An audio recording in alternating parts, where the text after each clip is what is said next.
Kentucky. This is WYMT Mountain News at 6. A string of catalytic converter thefts in Floyd County made its way to some of the area churches, bringing up issues of money and threatening their mission. WYMT's Buddy Forbes has more about the pattern of thefts. A large mission sometimes comes with a limited budget. You know, financially, I think all churches are struggling to keep the church door open. So when the members of Allen Baptist realized someone had stolen the catalytic converters from two of their church vans, your first thing is shock. And then I guess, in all honesty, a little anger sets in. But the feelings did not stop with anger. It's the despair for the person who done such an act. And the thefts did not stop with Allen Baptist. The kids' morale, they're going to be so sad to find out that somebody has done this to their bus. The church van at First Assembly of God in Martin was targeted this week. Both churches say the vans are used to bring people in, and now they feel like they are the ones being put out. This is a backset on us being able to pick up the young people. And they do not know who they can blame, but they know what they can do. You know, if Jesus could forgive the thief on the cross, we certainly can. As they pray for whoever is responsible. We pray for them. We hope that they will see the error of their ways and turn around, turn to God. And move forward in their mission. In Floyd County, Buddy Forbes, WYMT Mountain News. Church members urge the community to be cautious with their vehicles. Anyone with information related to the thefts is encouraged to contact local law enforcement.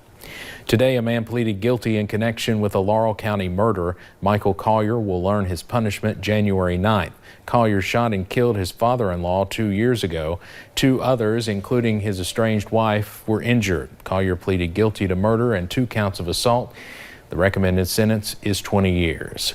A Laurel County deputy responding to a welfare check says he found a 7-year-old boy living in unsanitary conditions. Now a woman is behind bars. They found trash everywhere and bugs crawling on the floor.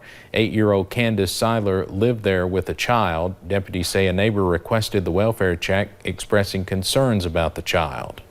Well, I mean, if you're a citizen and you see a situation like this, or you become aware of a situation, or somebody just tells you about a situation like this, then law enforcement or social services needs to be notified so we can check it out. The welfare check expressing concerns about the child. Deputies went inside. Candace Seiler is charged with 3rd-degree criminal abuse. More than 140,000 Kentuckians will now have their voting rights restored. Governor Andy Beshear signed an executive order this afternoon giving voting rights to people convicted of non-violent felonies. It applies to anyone who has finished their probation or parole. Previously, Kentucky and Iowa were the only states that did not have an automatic process to restore voting rights.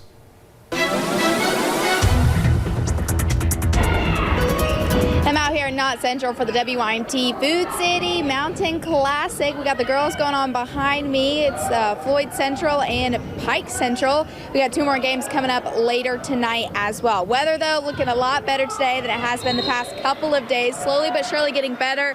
Now it's going to get worse, though, as we head into your Friday and Saturday. Let's go ahead and take you to satellite and radar, where we are seeing those clouds. Clouds have been increasing throughout the day, and we'll continue to see those clouds and then rain chances increase as we head into a little bit later tonight. You see those rain chances down into parts of down to the south of us. Those will move up into our area as we head into tonight. Looking at those temperatures across the region, you're seeing a lot of those areas into the lower 50s. Most of us, though, into about those mid to upper 40s, bringing those temperatures a little bit closer to home. Some spots to the east in the mountains a little bit on the chilly side where they haven't seen a lot of that cloud cover today. A lot of us into about those low to mid 40s. Now, as we head into your Friday and into your Saturday, you see those rain chances increasing once again. We get a slight break for your Sunday before another system moves in for your Monday and Tuesday. We'll break down the timing and impacts of these systems coming up in just a little bit. All right, Paige, thank you. A fire tore through a family's home in July. Josh and Davina Baker and their 3 boys made it out, but they lost everything else. But that was then. Today they are rebuilding, and as WYMT's Connor James explains, they are incredibly thankful to those who helped get them back on their feet. A home left in ruin, a scene of destruction as the Baker family looked at loss. This is the most traumatic event we've ever been through. Josh and his wife and their 3 boys lost absolutely everything in the fire. They didn't know what was going to come next, but like people do, they rebuilt. And that sad scene went from this to this. They bought a new property and they plan on rebuilding a new home this upcoming year. We're excited. We're hoping to see the building process start soon. We've started, buying things for the new home, and where that loss once was is now filled with hope. It was just a blessing. Yeah. Josh, who's also the principal at R.W. Combs in Perry County, looks towards the future with optimism. We just try to stay as a family unit and support one another in all this. That family support helps them rebuild, but it's not just the support from his family that's helped. He says a call to the Red Cross the night of the fire helped them get on their feet faster. But I didn't know at that time is like the people who came and responded to us were from Pike County. Now, that group who came from Pike County were members of the American Red Cross. One reason they drove such a long distance is because the number of volunteers has become depleted. Just listen to how they were able to help Baker and his family. The Red Cross provided shelter, a glimpse of hope when they were surrounded by destruction. There's nothing stronger than the heart of a volunteer. And so all of our volunteers are entirely compassionate, and that's what American Red Cross is about, helping those in times of need during disaster. That compassion helped the Bakers. It's one of the many reasons they are rebuilding and beginning again. We're starting over from the ashes, and we just hope that the Lord's going to bless us even more this time around. So. Now the Red Cross is making steps to actually get more volunteers here in Hazard. Once we actually learn what they're going to be doing, specific times, we'll obviously update people there. All right, Connor James, thank you very much. Today we learned of another Eastern Kentucky man convicted of murder getting out of prison. Before he left office, Governor Matt Bevin signed an unconditional pardon for Delmar Parton.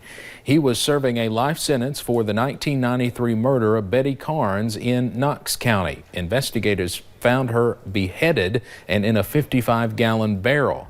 Parton is now 63 years old.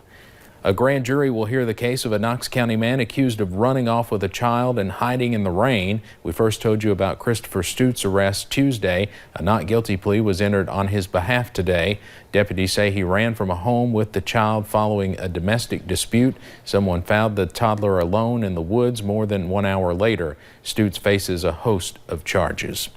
An Eastern Kentucky native will lead Eastern Kentucky University on an interim basis. David McFadden graduated from Johnson Central and is a 2002 graduate of EKU.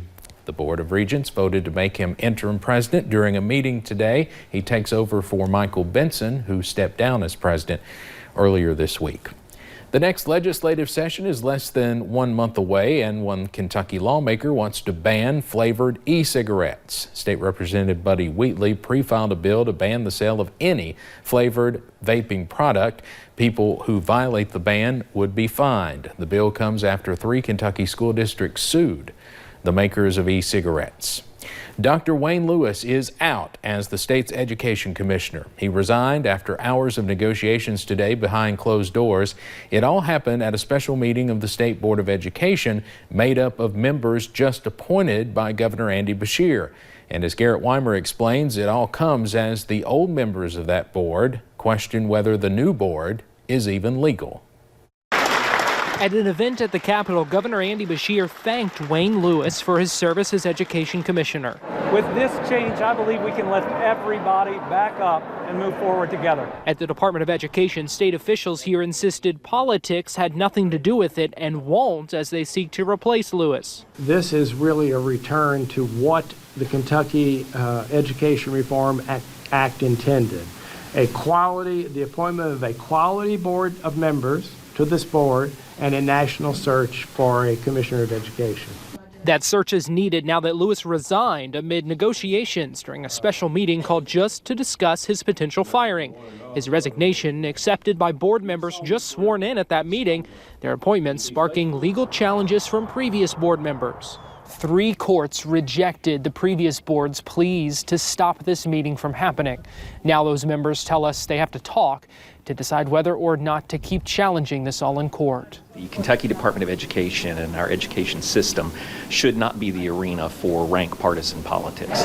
Lieutenant Governor Jacqueline Coleman, who also serves as Secretary of Education and Workforce Development, says this fulfills a promise to put public education first. And we are going back to a time where public educators and public education systems are put first by people who have done the work and who have a proven life experience doing the work of public schools, and those are the folks who should be making these decisions. This is not political in any way, shape, or form.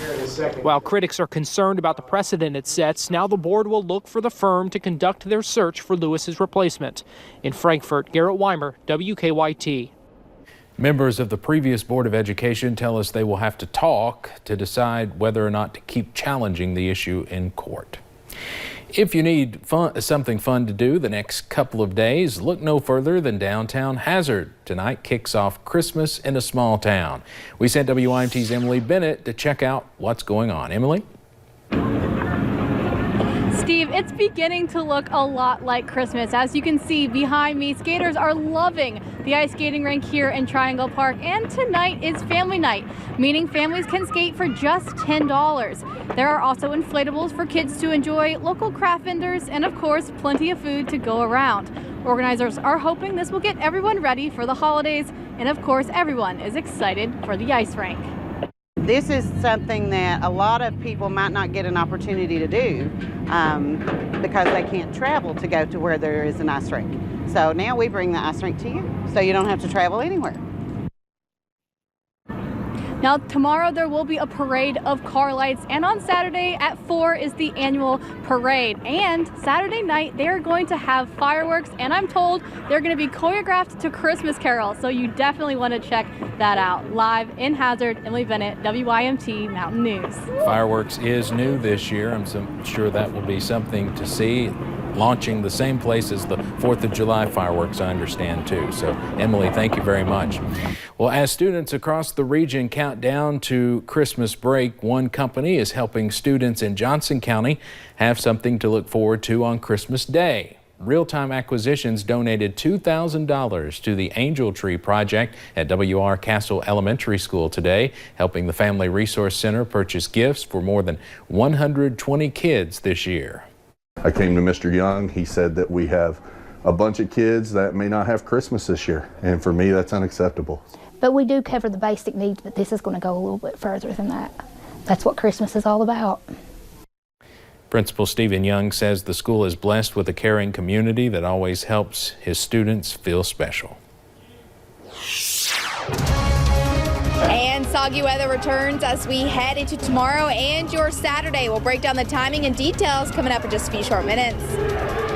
And we'll conclude our profiles of this year's Ralph Gabbard Broadcasting Scholarship winners in Whitley County.